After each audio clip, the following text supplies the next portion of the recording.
This is an intro. Intro. Hustle and Flow Chart with your boy, My boy. Matt Wolf and Joe Fair. Hey. Welcome back to the Hustle and Flow Chart show. Do. He always sings like that. It's really embarrassing, especially when we're going to get some like tacos at the taco shop. Yeah. Everybody's looking at him when I'm over there, just like, dude, shut up. You especially hate it when we're in fancy restaurants wearing tuxedos. Oh my God. That happens like every Wednesday. Every Wednesday on tuxedo dinner night. Tuxedo Wednesday. Tuxedo Wednesday. Shouldn't it be Tuesday? Yeah. Tuxedo Taco Tuesday. Ooh, that's it. We're making that a thing. All right.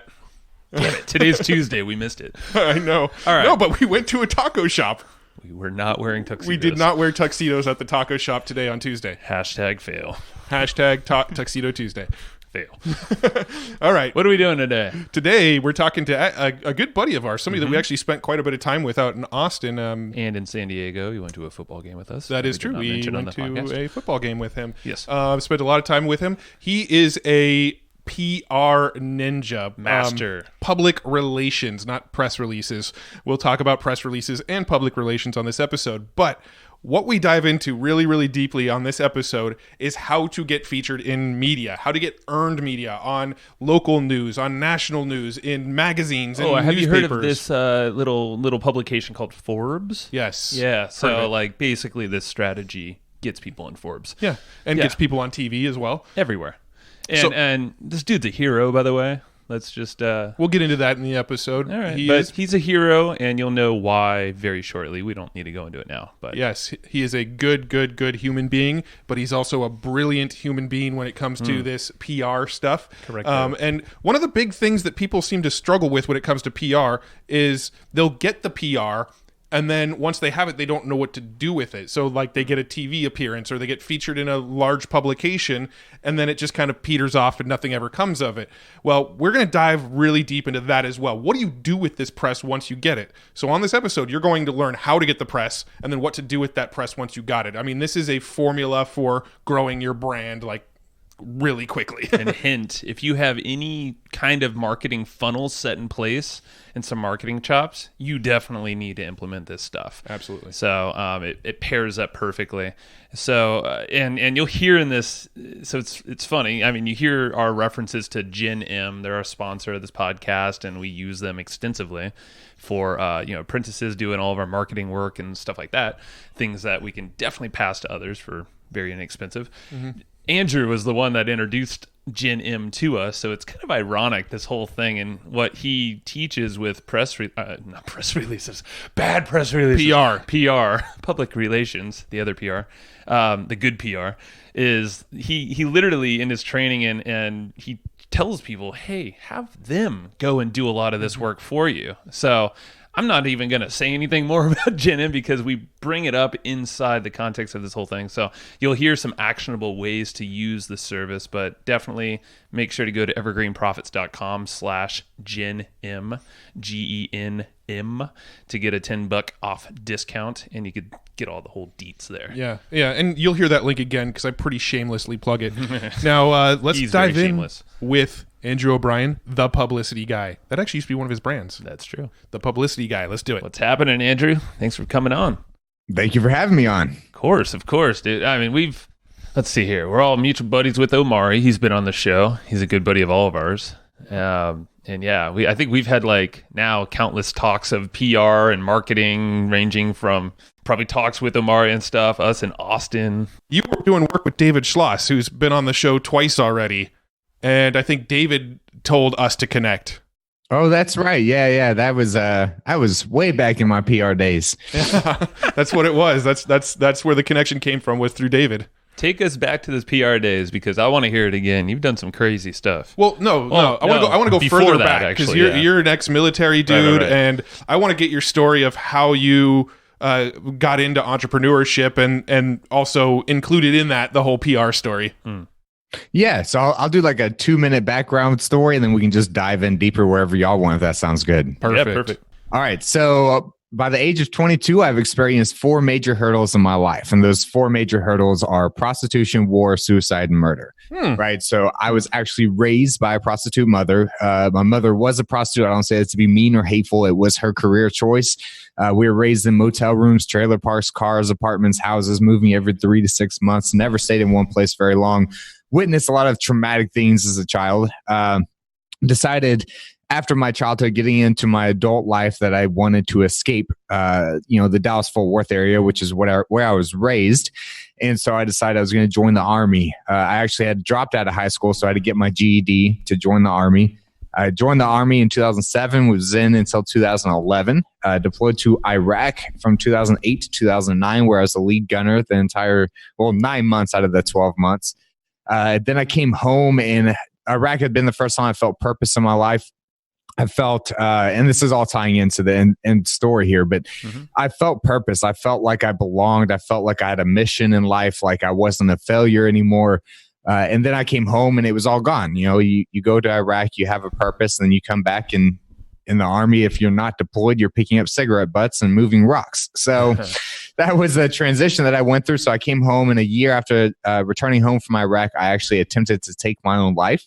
Luckily, I failed. I was 22 years old when I did that. Wow. And it was November of 2010. And I got out of the Army in February of 2011. My contract was up. I was never planning on being a lifer. It was more of, I just needed a daddy to get the punk teenager out of me. And the Army definitely did that for me. And then I got out into February of 2011. And in October of 2011, my mother actually shot her husband point blank in the head while he was sleeping.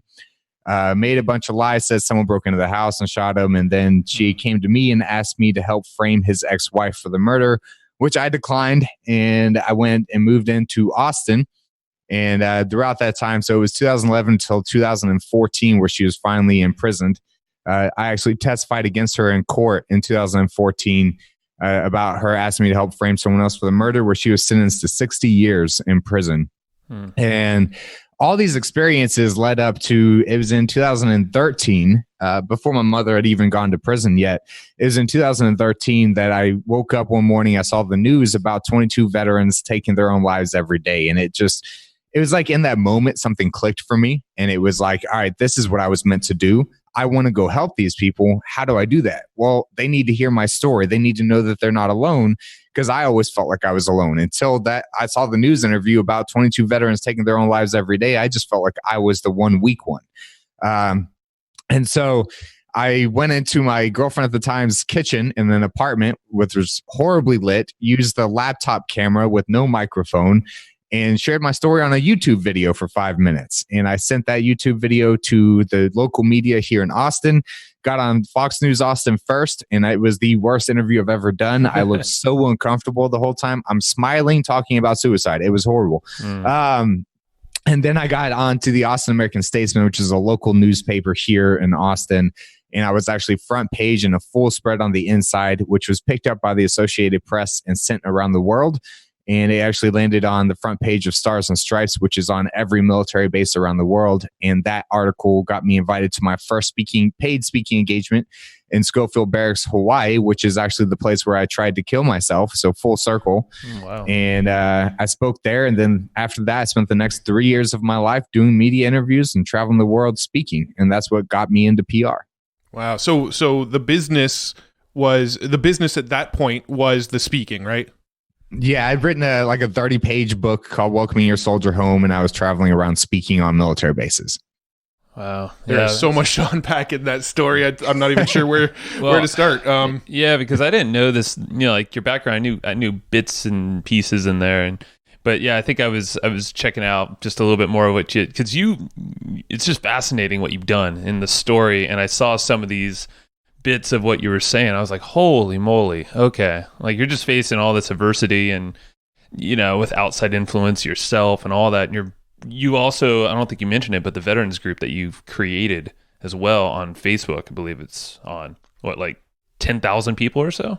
Yeah, it's 14,000. So it became the world's largest community of military veteran entrepreneurs online. Yeah. I mean, just like that. Like you just, and you're 30 years old. It's like, what? Like I can't wait to hear in the next 20 years just 5 years, what you're going to do.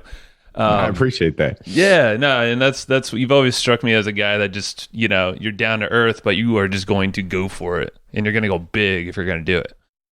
And so it sounds like you just naturally fell into PR then in this case. Yeah, I mean, it was what led into. So I traveled the world for 3 years speaking on military bases, getting paid as little as $2,000 for a speaking engagement to as much as $25,000. Wow. And I got to speak in like South Korea and Japan and all over the United States. And I've spoken to crowds of 8,000 people, to crowds of 2. And those were paid speaking engagements, so I'm not complaining. But I also ended up making it to the White House. I spoke at the White House. I spoke to Health and Human Services. I was given over 20 awards by the United States government, including a Congressional Recognition Award from the House of Congress for my work. I'd given over 50 awards. I actually served on the National Suicide Prevention Lifeline Board. A lot happened for me in that 3 years, and I credit it all to PR. Like no one would have known that I existed weren't it for being featured on over 75 global media outlets within 3 years. Mm. And it started from you, with that crappy laptop in the kitchen. And what you said, you just started cold emailing or contacting local news. And that's how just cold emails. It was the worst written email ever, and somehow it worked. I mean, it's the power of an amazing story, though, right? Like when you've got your story dialed in, and you've got a story that people want to hear and need to hear.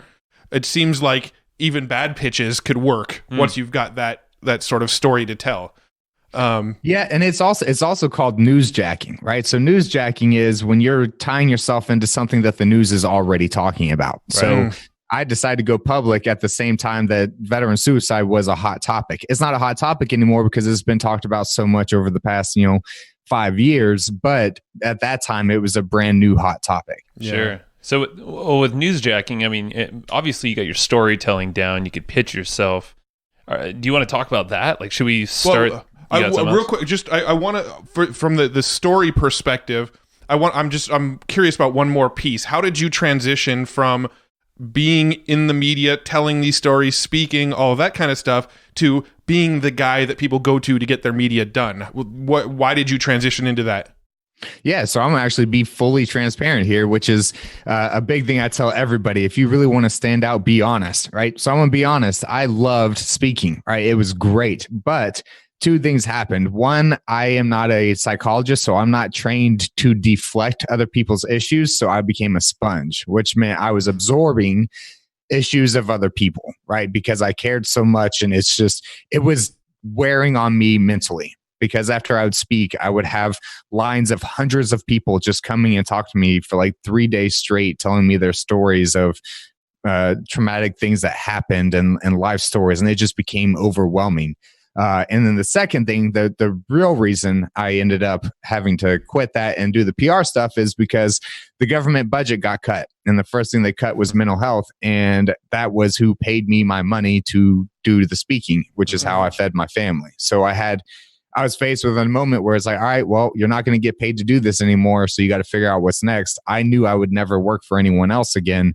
So I had to figure out, well, what skill sets do I have and who do I like? And I like entrepreneurs because most entrepreneurs that I meet are in it because they want to make an impact. They want to do something big. So I was like, well, I learned this over the past 3 years. I'm going to start doing that. And that's where the transition came in. Got it. Makes sense. Yeah. And it just seems like a natural thing because you know the impact, you've seen it. And I can imagine the kind of, like you said, being a sponge, not being there to actually help. I mean, you're helping, but you're almost bringing awareness more than psychologically helping them, when you were doing the speakings. So it makes sense why you made the transition just for yourself. Yeah. And you're a super badass. You are a fucking superhero in my mind. I mean, like nice. to go through the adversity that you've gone through and then still kind of pull yourself together, channel that energy to help other people overcome a lot of the similar issues. In my mind, that makes you a superhero. Mm-hmm. Agreed. Well, I appreciate that, man. Thank you. Yeah, no, it's true. And it's apparent you got your storytelling. Like, I want to get back to that because I think that is one of the most important things, not only in PR, but just in life. If you want to leave an impact, you need to explain yourself or the why or the purpose with great storytelling. So I want to get into that. Maybe there's some pointers or some fundamentals that you use to create a good story. Yeah, I'm going to add on to that real quick because as you were telling your story a few minutes ago, I feel like you had your story dialed in, almost like you've told it before.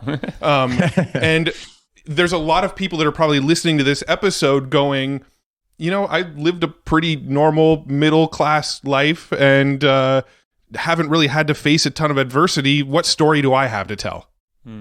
Yeah, it's funny. I hear that more often than most people would think. A lot of people who tell me that my life was boring, nothing really exciting happened. And I always call BS on that, right? I always say that's crap. It's just we get so used to hearing the worst stories possible that we discredit what we've been through ourselves, right? Mm-hmm. Because if you hear this story of mine, you're like, wow, that's insane. Dude, there's people out there that have lived much worse of a life than I ever have. And so I think what happens is you have to stop comparing your story to someone else's, and I had to learn to start telling that when I share my story is, hey, don't compare your story to mine, because that doesn't mean that you haven't been through anything. The most important thing is to be honest, especially when it comes to entrepreneurship. I mean, we've all been through struggle, right? We've all been through near bankruptcy, foreclosure, being broke, trying to figure out just how to pay rent on the first. Like, we've all been through hard times at some point in our life, especially as entrepreneurs. I feel like we face hard times every month with something new. Mm-hmm. And the biggest thing when it comes to sharing a story is I tell everybody the best pointer that I can give, because I'm not the story brand guy. Like, I don't help draw stories out of people. But what I do tell people is if you aren't scared to tell the story, it's not powerful enough. So you should be scared. It should put knots in your stomach to even consider the idea of sharing that story publicly. That's the story that you should be sharing. Mm-hmm. And the reason I say that is when we talk about PR, everybody thinks, oh, PR just means getting in the news. No, PR is public relations. How do we relate to the public? The best way to relate to the public is to make them feel like you are just like them. You've been where they are. Right. And that means tapping into their emotions. I study psychology all the time. Now, I have a GED. I have no other education, but I study the brain all the time because that's what public relations is. People like to feel connected to the people they do business with. Yeah. And it's pure honesty, like you just said. I mean, we could relate. Matt and I had a good conversation yesterday. Even just being honest with people you work with at a small level, I feel like will unpack bigger meaning, bigger things that you can do as a team. I know Matt and I, we have a long history with each other, but there's certain things that we might not always be telling ourselves, but we know something's holding us back. Like, that's a version of a story that has allowed us to grow more. But then, like you said, something you have knots in your stomach. There's all sorts of stuff that we probably can't, we're not thinking of. It's hard to describe, but you really have to mind dump all this stuff in your life that's happened. And then you can kind of probably start to connect a really cool story around that can relate, but also shows you that you've been through some stuff, proves this impact that you're trying to actually, put out there into the world. Yeah, what the media actually calls it, they call it, we live in a false truth era. And what that is right now, everybody's trying to sell the idea that they're rich and successful and Lamborghinis and mansions and, people living in Bali acting like they're rich because when you live in Bali, $2,000 a month, you are rich. And so what happens is the only way to really stand out now, to get your story out in the media, to get people to connect with you is to be honest, because that's the rare thing now. Back in the day, lying was the rare thing. Now, lying is normal. So when someone hears the truth, they're drawn to that person because it doesn't happen. With social media, we all live in this instant gratification world where we base off how important what we say is based off of how many likes and comments it gets on Facebook. You know what I mean? But when you share something transparent, like I've been going through some relationship issues and I share that on social media, man, I can ask people if they want to be on Forbes. I'll get 10 likes. I talk about some relationship issues I'm struggling with in my personal life, and I get 120 likes and comments and interactions. And I actually get more customers when I share stories like that because I've gotten probably about 10 messages just today saying, hey, I've experienced something similar. I really, when you shared that publicly, I was so impressed by that. So what is it again that you offer? Oh, I'd like to do that. You know what I mean? Like it starts that conversation. 100%. And I've noticed the same thing. If anybody follows my personal profile on social media, I share my struggles probably 3-1 with my successes. I share struggles way more often than I share successes because I feel like when I share the struggles, people relate to me. Every time I post something, I get people PMing me saying, you're so courageous for sharing that publicly, but I had that same thing happen to me. And, I start getting all these people reaching out. I posted a story recently about how I actually collapsed in the middle of a networking event. I just fell over and collapsed due to overwhelm and anxiety. I've shared stories about bad mental patterns that I have going on in my head that I can't sort of break free of some of these patterns. And when I share that stuff, I get way more interaction and way more people reaching out to me to want to work with us due to that authenticity. And I 100% relate just from my own experience. Mm-hmm. People do business with people they like. Dude, it's 100%. I mean, I love actually getting vulnerable on there on social media because it is the contrarian way of doing things on social media, which is shitty because it should just be the real life. I mean, like for me, I post stuff about foster. I posted this massive letter I wrote to my foster daughter that went away. Got hundreds of likes and inbox full of things. And Rinesh, he's a old client of ours, listener, prior dentist. I saw him at a party the other night. He was like, dude, that took some balls. Like, that was so cool that you put that out there. You're so honest. Like, no one does that. And he's like, you taught me something through this whole lesson that was super hard for you. I'm like, dude, that's the point, right? Like, put it out there. That's exactly it. If we just stop pretending that everything is perfect, that we're all living this luxurious lifestyle and everybody's happy all the time. If we look at the biggest influencers, you won't see them do that, right? And I think out of everybody, they have the biggest responsibility because if they could start being transparent and honest, it could really change the world. But again, that's just me going off on a rant about that. But yeah, I just think the reason that this world is so depressed and so anxious all the time is because we're constantly comparing ourselves to this false ideation that everybody is so perfect. Yeah. No, and I think social media is a big problem. Like I personally have a love-hate relationship with social media because I know it's sort of a necessity in our business as digital marketers, but I personally don't check into social media because I feel social media makes me feel less happy. So I just don't check in very often. That's exactly it, right? All I do in there is I use it for business. I sell, and I share my transparent stories. I don't really read other people's things. Yeah, agreed. I think it's good for the mind, man. So I want to circle back around to something you mentioned earlier, and Joe was about to ask it before I stopped him from asking it. I forgot what I asked. Newsjacking. Yes. Can you sort of explain the concept of newsjacking and how others could use that as a tool in their business? Yeah, the hardest part about newsjacking is people get too emotionally involved and they feel guilty for doing it, right? But I think it's important when it comes to PR. It's something we have to talk about. So whenever it comes to newsjacking, let's say that you own a construction company or a disaster mitigation company, right? Mm-hmm. And you know that Florida is about to get hit with a hurricane. That is the perfect opportunity for you to get your business featured on the media, teaching the local community how to prepare for this hurricane, how to best protect their assets, where you should hide in the house, or if you can't escape in time, what do you do? Like, if you find a way to tie into what's going on in the world today, that's the best way to get on the news, because the news wants to hear something that can tie into what they're already talking about instead of trying to find an angle for something that doesn't exist yet, right? So it's easier that way. When it comes to politics, if you do anything in that's easy, right? Like that politics is a conversation every single day. So if you can tie your business into that, if you choose to, again, I always say when it comes to PR, I don't talk politics, I don't talk religion. That's just my two rules. Agreed. But if you do that, then that's the way to tie in. It's just finding what the breaking news and finding a way to tie your business or your service or your product or your book into what is happening in today's world.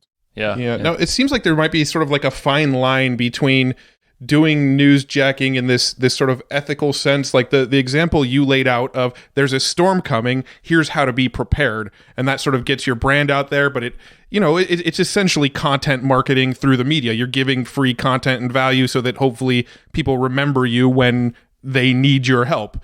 But it seems like there could be this sort of unethical, I don't know if unethical is the right way to word it, but there's a fine line of like gray area where you might see like a disaster that happened and then try to link your brand to something that is a little more distasteful. You know what I mean? Like a misleading type.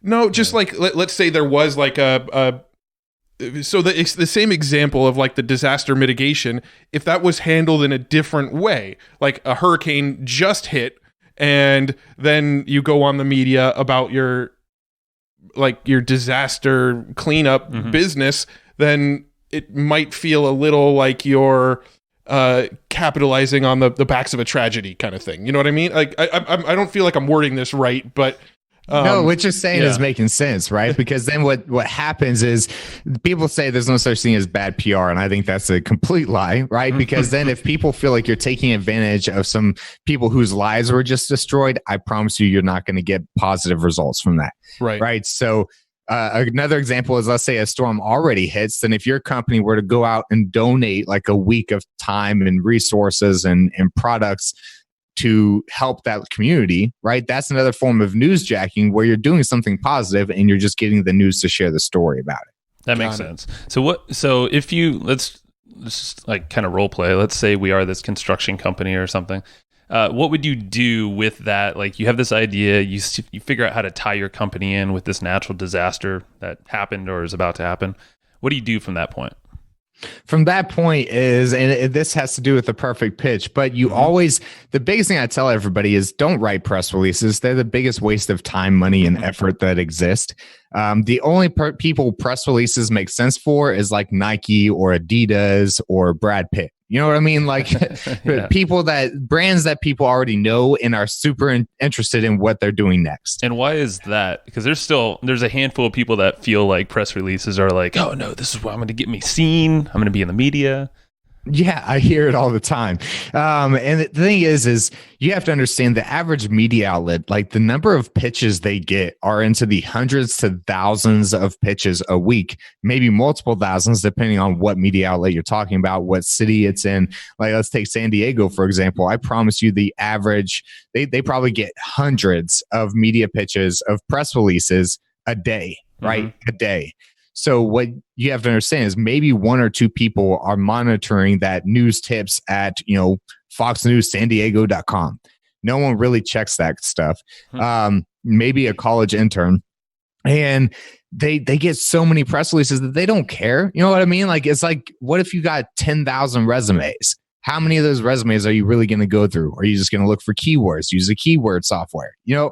So it's, for me, it's like, I think that's the biggest waste of time. And then there's also other services like PR Newswire. And I'll tell you, that's not real PR. All right. When you get your press release added on the back end of websites that no one ever sees, that's not real PR. That's just SEO. It's good for SEO, but I'm talking about real earned media. Yeah. And I think the SEO thing is even debatable these days too. So right. Because I don't know anything about SEO. I just know that earned media is powerful for SEO and it's actual real interviews. It's not you writing about yourself. It's someone else interviewing you and talking about you. Right. And so what you want to do is you want to find an actual media contact. You never send a pitch to news tips at, blanknews.com. That's just a spam folder for everybody to send random things to. And you have to think, how many crazy people do you talk to on a daily basis? Now imagine being the news and how many crazy people send in news tips on a daily basis about someone's cat stuck in a tree or something. You know what I mean? Like they probably get some pretty stupid things in their mailbox. So I always go straight to a reporter that will most likely connect with what I'm pitching. Right. Makes sense. And how would you go about finding their contact details or getting in contact with that reporter?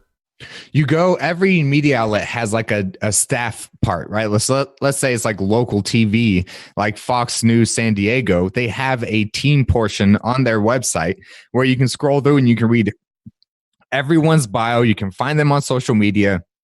You can literally learn everything about everyone at that media outlet. You find the ones whose bio matches it the most, and that's the one that you pitch. Yeah, because in their bio, most of the time they talk about what they care about. Maybe they're part of nonprofits, or they love sports, or whatever it is. You can find something in their bio that gives you the inkling that this person probably will care about what I have to say. Got it.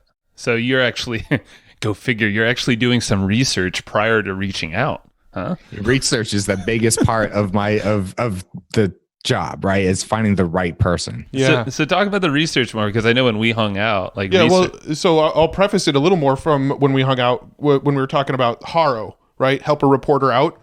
We were so just to sort of preface the story, the three of us all hung out in Austin and went to dinner, and then after dinner, like our wheels were spinning, so we went for like a couple mile walk or whatever and just talked PR stuff.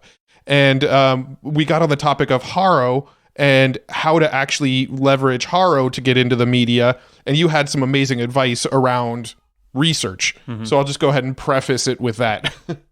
Yeah, because here's what I do. I've interviewed reporters from CNN, USA Today. I've actually interviewed the editor-in-chief of USA Today. I've interviewed the editor-in-chief of Investopedia. I've talked to editor-in-chiefs of all these media outlets, and these are they're like the CEO, right? They're the leader of these media outlets. And I've talked to reporters, I've talked to journalists, and because I want to know, right? I want to know what their daily life is like. The same thing that every single one of them says is they want to know that you actually know who they are, what they care about, and what they write about. They want to know that you actually did some research, didn't just copy and paste an email and send it to them plus 2,000 other reporters. And so when we're talking about Haro, right? Haro is help a reporter out. They send you, every 3 days or 3 times a day, you get reporters looking for stories. Problem is everybody's on Haro, which means you're competing with everybody else. The way to stand out is it always gives you the name of the reporter and the name of the media outlet. All you have to do is go research, learn something about them, and start the email out talking about them first, and then give them what they're asking for in Haro. And it drastically increases your chances of getting a response because you did what no one else has done, and you actually took time to research and learn a little bit about them. Everybody likes to feel honored and appreciated, and reporters, they feel the most dirty because people are just using them all the time. No one takes time to get to know more about their work or what they've accomplished or what they care about. Yeah, and I remember you were saying you'll look for key items, maybe something. Well, you keep it professional for one. I think that's the distinction, right, for you? Right. Never talk about family. It's always professional, and you look for a key accomplishment, some award they've been given, or a recent promotion they've gotten, something that has to do with their career that they're probably really proud of. So, you started off that way. You're obviously going to get attention, and then you lead into, all right, what they were asking for, you give them value.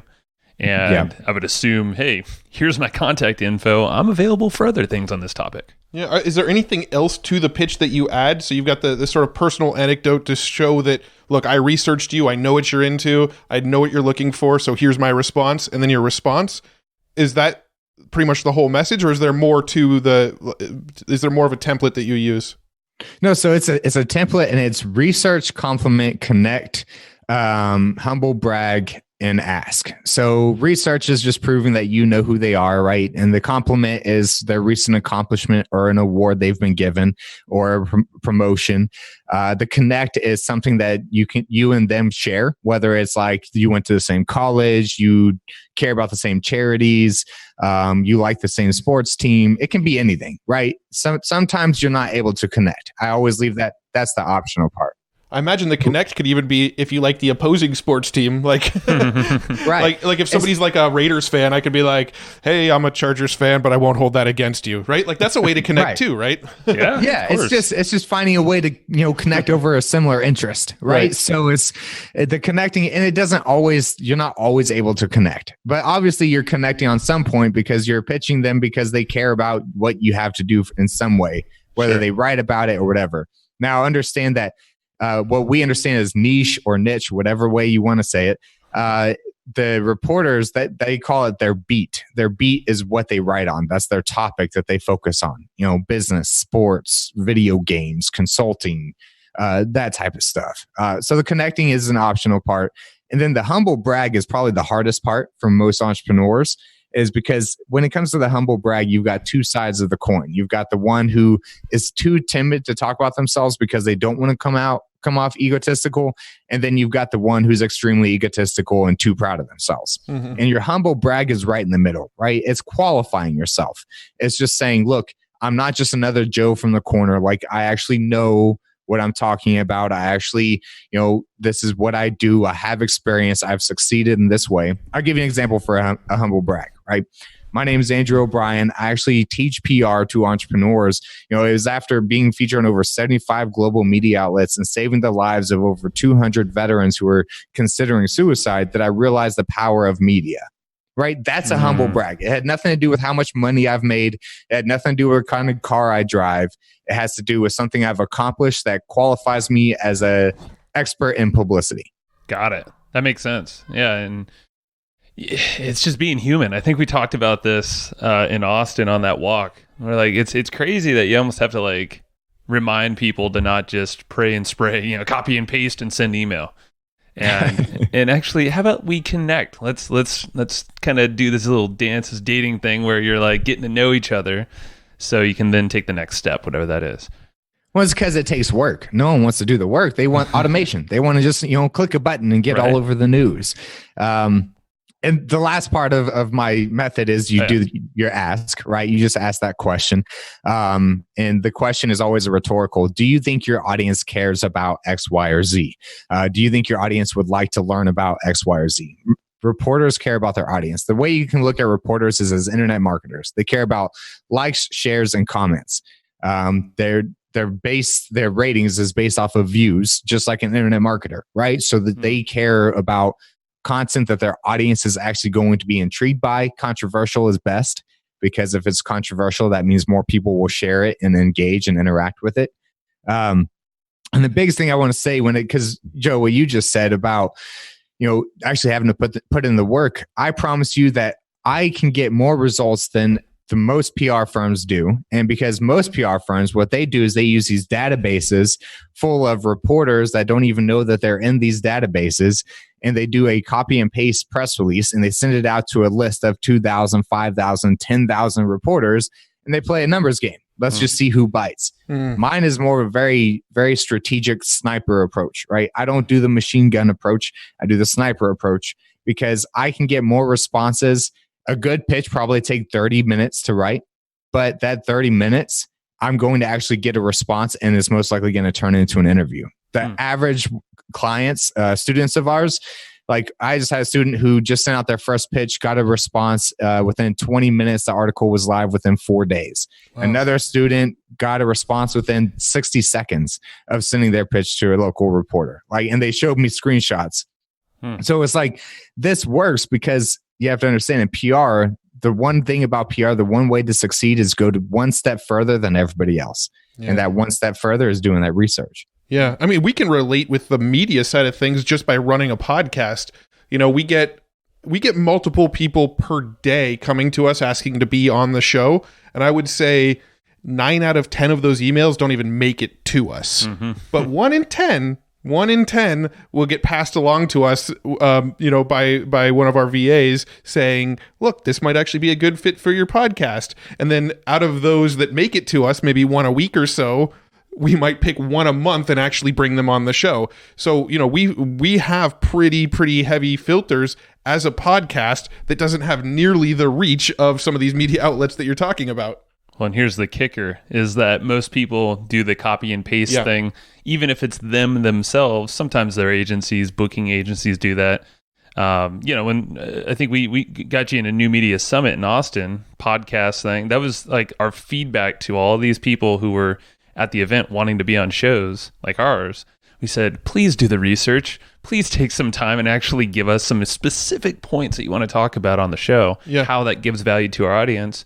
And I think one person maybe did that. Yeah. And I reminded like 5 other people who reached out to us. I'm like, dear God, we said this like 10 times. Yeah. Well, because even at that point, they're just back into the numbers game mindset, right? Because Totally. they heard you say it, but then they're like, oh, I met so many podcast hosts. I just got to send out all these emails. Exactly. Yep. It does. It's. I mean, the logic falls apart pretty quickly when you really think about it. But from the podcaster standpoint, like we're not even as big as some of these media outlets that are probably getting hundreds of pitches a day. We're getting like a couple a day, and barely any of them make it through to us because they're doing that copy and paste sort of thing. And I mean, it's just crazy to me that people still think that's a good way to go about it. And I'll tell you, this is a little tip for anybody who's listening going, man, I aspire to be on Matt and Joe's podcast, because I know we have a ton of listeners that are like, one day my bucket list goal is to be on Matt and Joe's podcast. No. Andrew's like, yes, that was my. No, that's just my ego coming out. No, but the people that actually have made it through and been on the podcast, I'll tell you the line that usually gets you through. What is it? I listen to your podcast. That is true. It's kind of like the holy grail right there. And then maybe a little bit of proof that you listen to the podcast. Like, I especially like the episode where you talk to this person about X, Y, and Z. That's pretty much it. That's it. If somebody tells us they listen to our podcast and give us a few little details that kind of prove that you listen to our podcast, you have a 90% better chance of actually getting your email through to us. I think we need to up the filter now that you said that. So I was about to say, now you're going to get a ton of pitches. you need to up it to like 3 shows or something. Here's the great part about that, though. Anybody who uses that technique, we now know they listen to our podcast. True that. All right, challenge is out to you, listeners. So, Andrew, I know you put together a kind of a pitch formula. Where can people go check that out if they want to get this like specifically, like templatized and all that stuff? Yeah, what we decided to do is the sexiest thing that I do is get people in the news, right? I teach so much more than that, but that's the sexiest thing everybody likes. So I was like, you know what? Being with partnered with a marketer, which is Omari, who y'all have had on the show. We were like, we just need to get it out to them. So we created what's called the Perfect Media Pitch, which you can find at perfectmediapitch.com. And it's a $7 offer. And for that $7, you get a 30-minute video training where I actually walk you through the perfect pitch, me pitching myself to the media. You get a checklist and you get a playbook. And so literally you get everything that you would need to pass it off even to a VA. Like a VA could do this. It's not that hard. It's just how good of a work ethic does that person have? That's all that matters. Anyone can do what I do if they aren't lazy. Can somebody from Gen M do it? Yes. Gen M can do it. Okay. Just checking, because Gen M is the sponsor of this show, and people can actually get $10 off Gen M if they go to evergreenprofits.com/Gen M. You know what's really cool is, Andrew, I think you were the very first person. Was it Brad Costanzo? No, I think it was Andrew. I think it was Andrew. Yeah, it was you, man, that introduced us to Gen M, and we have 3 apprentices now. Yeah. And it's just really cool. So thanks to that, or thanks to you for that. We actually just had Mo Abbas, the founder of Gen M, on our podcast a couple weeks ago, based on when this episode is being released. Yeah, Omari told me, he's like, dude, I introduced you to it. Then you told Matt and Joe about it. And then Matt and Joe somehow got the founder on their show. Like, how does that work? That's what we do. Like, that's hilarious. It's what we do. Actually, we highly suggest people use Gen M because none of us as entrepreneurs, we don't have time to be our own publicists, but Gen M provides you a freaking apprentice for 40 hours a month for $50 a month. Well, I guess with $10 off, not $50 a month. Yeah. And literally what I teach, I mean, just a $7 product, it's literally a checklist. It's like a 32-point checklist. All they have to do is check the box, go to the next step, accomplish it, check the box. It's really simple. They just have to have the work ethic. I love it. Now, your strategies and philosophies, I'm assuming they work at pretty much any level, right? Like, is there a difference in the way you would pitch like a local public access cable company versus I'm going to go be on like NBC Nightly News? You know what? It's all the same, except when it comes to like getting on Joe Rogan's or Tim Ferriss's podcast. Like Right. that's just different, right? Because those guys have people on that they know and look up to, and like that's more of a really well connected, like they like you as a person and or they've met you or whatever. So like this doesn't work for those types of outlets, but when it comes for everything else to like TV, magazines, newspapers, even the majority of podcasts, these methods work. Yeah. Makes sense. So, yeah, so I think it's a no-brainer, and I know from experience looking at your stuff. I mean, you're a military dude, so all the checklists, all the everything is done by a freaking checklist, and it's mapped out perfectly. So, perfectmediapitch.com, just go get it. $7. Yeah. Don't be crazy. Don't be dumb. So one thing I want to sort of dive into. Are you good? Yeah, was go for it. Go Okay. for it. One thing I wanted to dive into is so. What we kind of touched on it briefly earlier in the episode, but once people get media, what do we do with that media? I've known people, and I've actually heard this story from probably 3 different people now, that they were on a show like Good Morning America, and they put out a book and they got on Good Morning America, and it did nothing for them. That's like they have a little video clip that they can show, and it boosts their ego, and it's like this cool social proof thing that they were on Good Morning America. But from a traffic to my business and this converting into sales for me, it's done very little for them. So what do we do with this press once we have it? Yeah, that's actually, I used to own an agency on the publicity side, and I got out of agency work because I got so tired of no one doing anything with the pieces and getting mad at me for it. So here's my advice. If you are getting on the media, one, before you even worry about getting on the media, make sure that your marketing is on point, meaning you have sales funnels, you have lead magnets, you have a way to capture an audience, your pages are pixeled. Like if you don't have any of that set up, don't even worry about PR right now. Get your marketing on point first. And then once you do get in the media, what you do, we have a link shortener. It's not open to the public yet, but we can let Matt and Joe know. I actually have y'all giving it to us. Testing it out. Yeah. But it's a link shortener, and it allows you to pixel an audience that you send to third-party websites that you don't own. So you can literally send people through a link shortener to your article on Forbes, and it'll go straight to Forbes, but it pixels that audience, and you can retarget that audience and say something like, hey, I saw you just read our article on Forbes where they said this, this, and this. By the way, we create a lead magnet around the process of what we discussed on Forbes. You can download it for free here, right? So it's like you want to have you're sending paid traffic to it. A lot of people expect organic results. If you're expecting organic results from publicity, don't do it. You're not going to get organic results. Forbes has over 1,200 contributors, and the majority of them write an article a week. That means on Forbes, on average, about 1,200 articles go live a week on Forbes. Now, that means that just because you got on Forbes doesn't mean you're going to make a bunch of money. Right. So you really want to have all that set up. You want to have a traffic plan. You want to control the distribution of that piece. Don't just expect Forbes to do it for you. Got it. So I love that concept of the pixeling. So I'm assuming the tracking tool, you can do it with like Google or Facebook or anywhere that you can drop a pixel. Yeah. Cool. So basically, like, let's say we get on Forbes, we create our own link. It might be, let's just say for ease sake, egp.com/Forbes article. Sure. Right. And that when somebody goes to that URL, we don't have egp.com. So if you're listening, don't go there. But if that was our short link and they went to that Forbes article, it's going to drop a Facebook pixel and start to create an audience of people that read that article. And anybody who read that article, we can now retarget them and say, hey, thanks for checking out our article on Forbes. By the way, we've got a 10-point checklist of the exact process we taught you on Forbes. Go here to get it. Yeah, and the biggest thing that you said there, right? And the biggest part of that is making sure that the lead magnet that you're telling them to download has something to do with the article they just read. I can't tell you how many people try to just send them to some random lead magnet that has nothing to do with what was talked about in Forbes, right? Yeah. So it's making sure that whatever you're sending them to combines with what was discussed in that media outlet. Makes sense. Yeah. I was literally writing down like a little flow based off of what you just said on a paper over here that basically is that. It's like, okay, you have this PR piece. Matt and I do a lot of stuff with retargeting and pixels. So, okay, use your tool to drop those pixels, Facebook, Google, whatever.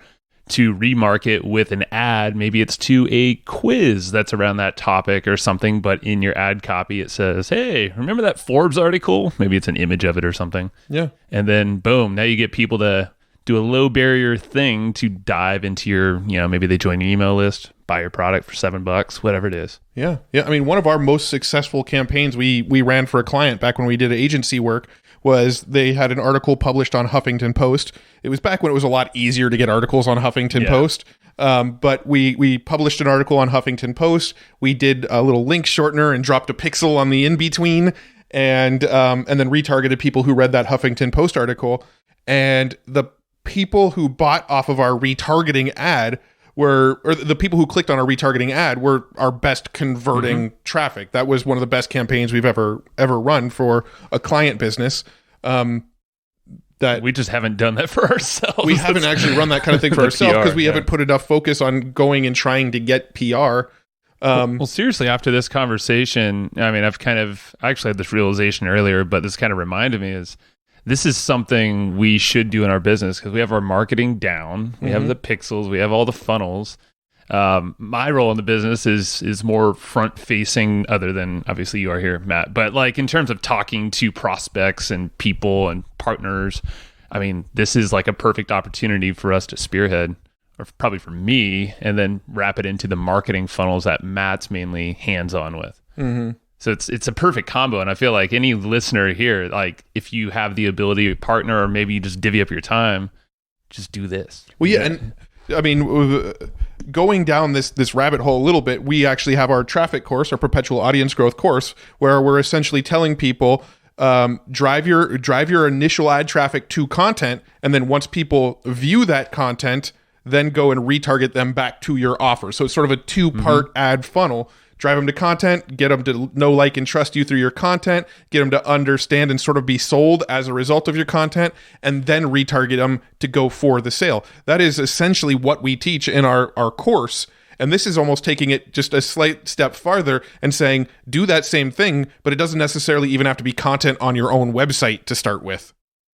And I think it helps that it's not content that starts with your own website, right? Because it's a trust building, it's earned media, it's third party endorsements from media outlets that they trust, right? So what I would do, let's say I was you, Joe, and I was getting, Evergreen profits on a feature in Forbes, right? What I would do once that Forbes article came out, I would run an ad and I would target people who follow Forbes and match the rest of my avatar, and run and send them to that article on Forbes, because now I already know that they trust Forbes because they follow Forbes. And now it's Forbes telling them more about me versus me telling them more about me. Right. Because when you're talking about yourself, you have to spend more time building that trust and proving yourself and all that. Once Forbes tells them that they can trust you, they're probably going to trust you because Forbes said so. And because they haven't been on Forbes. Right. So it's like that. It builds that credibility. And I think right now as entrepreneurs, we're all in such an overcrowded market. The best way to stand out is to get that earned media, that third party endorsement from outlets and media places that people know, like, and trust. Yeah. Now this question is totally a loaded question that I have no clue how you are going to answer it, but I'll ask it anyway. Have you noticed any sort of specific media outlets have bigger impacts than others?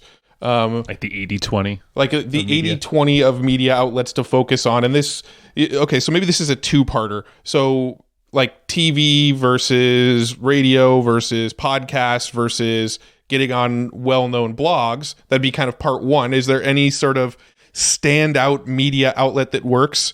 And then part two would be like maybe a specific brand, like a Forbes or a Success Magazine or I'm obviously thinking of business related stuff because that's the world I'm in. But have you noticed any specific trends, I guess?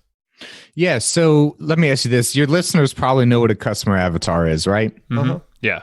Okay. So the same thing that you would do with a customer avatar, you want to make a media avatar, right? And the best way to make a media avatar is go to your customer avatar sources of information. That's where you want to be, right? So I always tell people we get so caught up in the idea and the ego of, I want to be on Forbes. I want to be on CNBC. I want to be on Bloomberg. I want to be on Wall Street Journal.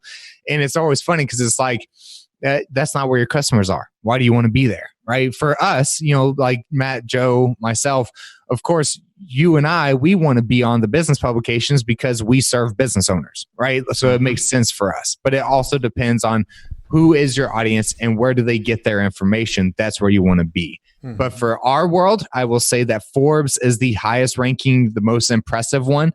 People are more impressed by Forbes than any other media outlet because it's just well known. I base everything off of similarweb.com. If you go to similarweb.com, you'll see Forbes has I think it's over 100 million visitors every month. Entrepreneur has 20 million or Entrepreneur has 15 million and Inc. has 20 million. So I base off of how many visitors do they have on which ones I'm going to put a priority to. But I will say that Forbes is my most requested media outlet whenever I used to get people actual outlets for them. Got it. All right, so I'm going to be super, super selfish because that's what we do on the show. And our listeners have told us that our favorite parts is when we just get selfish and ask questions about our own business. So might as well go for it. What's coming?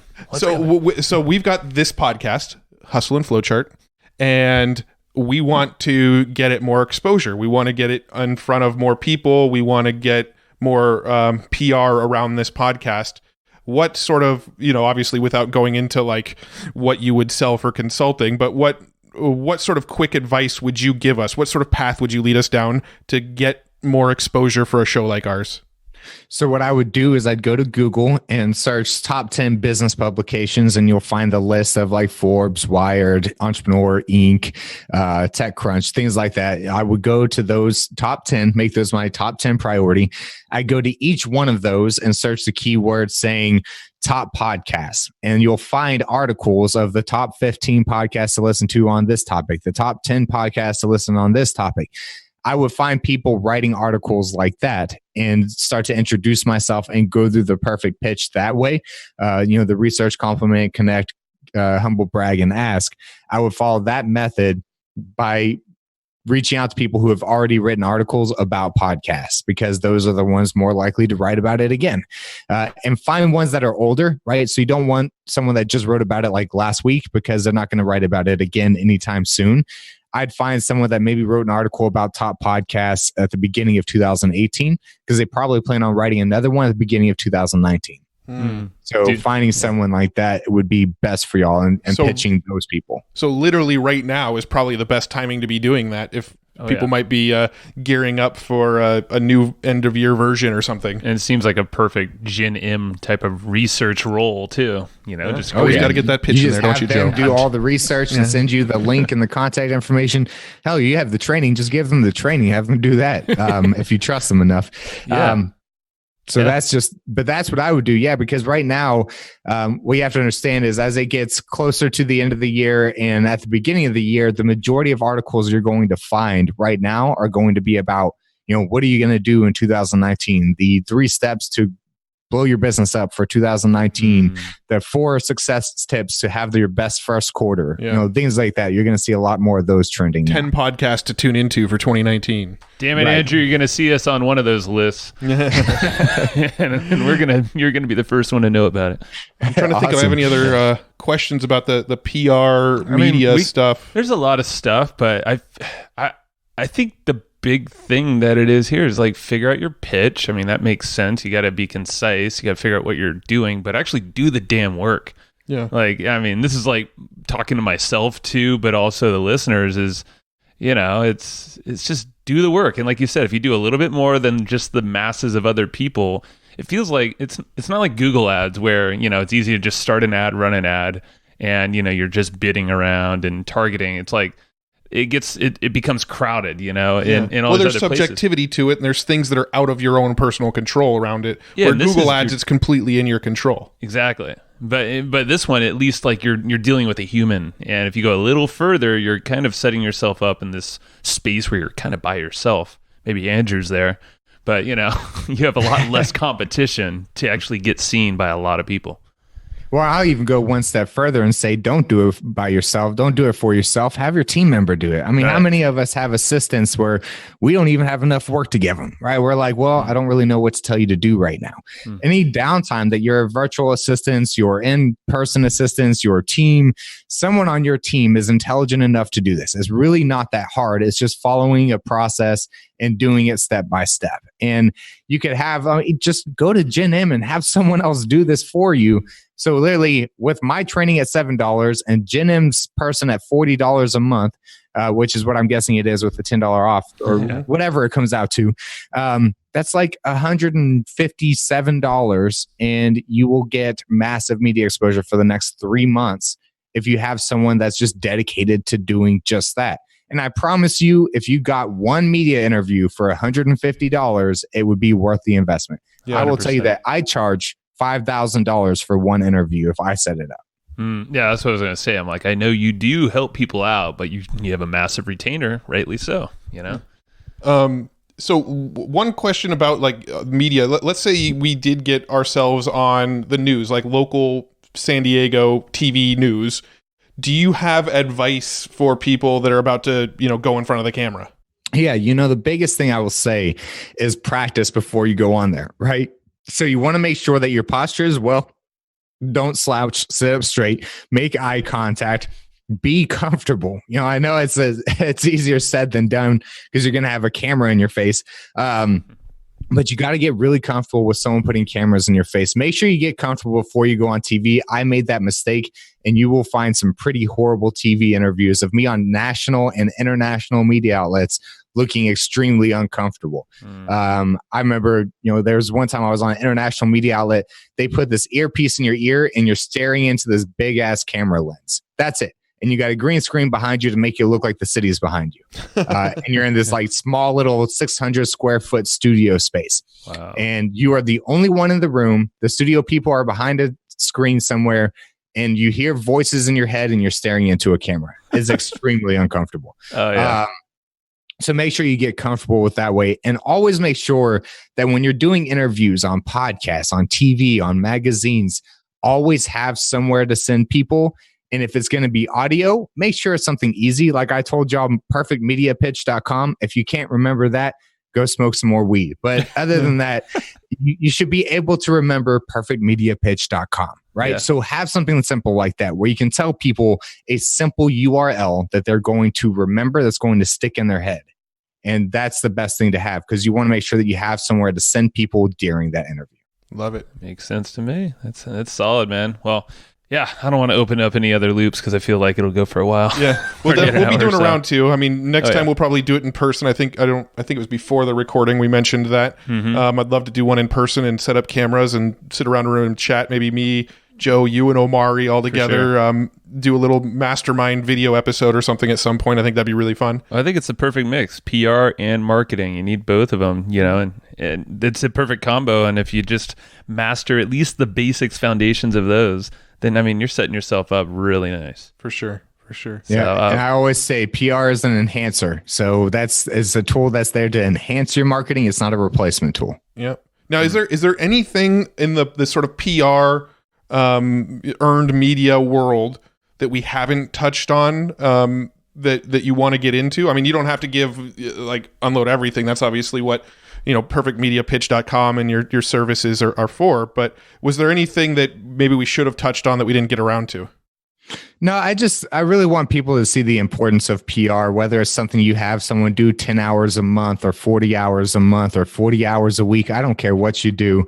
But make sure, don't just get on Forbes and then, be like, oh, I don't need PR anymore. I got on Forbes. Like PR, you should be consistently in the media every month. You should be on more podcasts, on more TV interviews, on new magazines. You should be on someone's guest blog. Like, you should consistently work on getting in the media on a consistent basis, not just get those few, cool little pictures as seen on for your website and be done with PR. Yeah, don't do that. Now, I know I mentioned that that was going to be like my last question, but I actually thought of another question I want to ask. How important is social media and your existing following to getting PR? Because I've interviewed a handful of PR people in the past, and some of the advice I've received in the past is when you contact them, if you show them, look, I've got 100,000 followers on Twitter and I plan to share this article to Twitter, there's a chance that there's a better chance that they're going to want to feature you. Have you noticed that to be true? It depends on the type of person you're pitching. So there's 3 different types of people. There's contributors, there's freelancers, and there's actual reporters or staff writers. Contributors are entrepreneurs who write for media outlets for free as an exposure play. The only reason a contributor is going to write about you is if they know that they're going to get more exposure from it. They're not really caring about what you have to say. It's going to be more about how they going to benefit from it. When it comes to freelancers and staff writers, they don't care so much about your social media following. They're more intrigued by the story. So it depends on the person. I won't disagree with what those other publicists said. I'll just say it depends on who you're pitching. Got it. Okay, cool. That makes sense. That was my legitimate last question, okay. Except for our final wrap-up question. Well, my last question is, do you have any books that you often recommend or find yourself reading often? You know, my biggest book, and this is something that I've read a couple times, is Expert Secrets. And the reason I love that book is just the in-depth that it goes and how it takes from what other people have said. And he credits everybody in Expert Secrets. He doesn't take advice and not give credit where credit is due. But I really love Expert Secrets because I'm always impressed by influence, right? I mean, our company is called Leveraged Influence. So Expert Secrets is my favorite book. That is what led to the creation of Vetpreneur Tribe. Was Expert Secrets. Russell Brunson's. Yeah. Russell Brunson's, both of his books, Expert Secrets and .com Secrets, are honestly some of the most actionable books I've ever read as far as tactical marketing. It's a playbook. Yeah, I mean, they're essentially just playbooks that you can literally go and plug and play some of his systems into your own business. Yeah. No, it's a solid book. Good recommendation. I do have. I want to ask one question real quick. It's shit. No, it's off topic. But so, if there's anybody listening that really sort of resonated with your story and the sort of the suicide rate of veterans and things like that, is there a charity or place that people listening can go contribute if that story really touched them and they want to get involved in some way? You know, there's so many of them now that I don't have one that I reference, but I would just say if it's something that's near and dear to your heart, just do your research and find someone locally or I always say support the smaller guys, right? I mean, the Wounded Warrior Projects, all those guys, they have plenty of support. So find some smaller local based nonprofits and give them some support. It's kind of like saying, don't support Walmart, support your corner store. So that's the biggest thing. You can find plenty of them out there. I wish I had one I would suggest, but I don't have one specific. Cool. And any sort of any vets that are listening in, I know we do have quite a few vets that listen to our podcast that are entrepreneurial. How do they access your resources for vets specifically? You just go to Facebook and search Vetpreneur Tribe, and you will find it there. Vetpreneur, not Vetrapreneur. Vetpreneur. Got it. Yeah, I've heard some awesome stuff about the community, not from just you, but other folks in there, and it's cool to just hear about. I'll hear that name. I'm like, oh, I know that guy. I'm like, you should get to know him. If in a similar space. So it sounds like an awesome group for vets to just come together. So sure, awesome, Andrew. Amazing. Go to perfectmediapitch.com. Go grab that thing for $7. It's a no-brainer. We've already said it enough here. Yep. Is there anywhere else you want to check? You want our listeners to check out, or just go to perfectmediapitch.com? Perfectmediapitch.com is perfect, and I'll just get you on my email list and make sure you're taken care of there. So he will take care marketers. of you. Yeah, man. Sweet. Thanks, Andrew. It's been fun. We'll do it again. Thank you. Everybody. Talk to you soon. Bye. All right. Thank you. And I hope you just enjoyed this episode you just listened to. Now, right now, before we sign off, I have a few things I would love for you to do. So the very first thing is to go find our guest on Facebook and tell them that you loved their episode with us. That's going to help them just feel good about themselves, but also it's going to spread the word a little bit more for us. So go find them on Facebook. Everybody's on Facebook, and go say that you love their episode and maybe one cool thing that you learned there.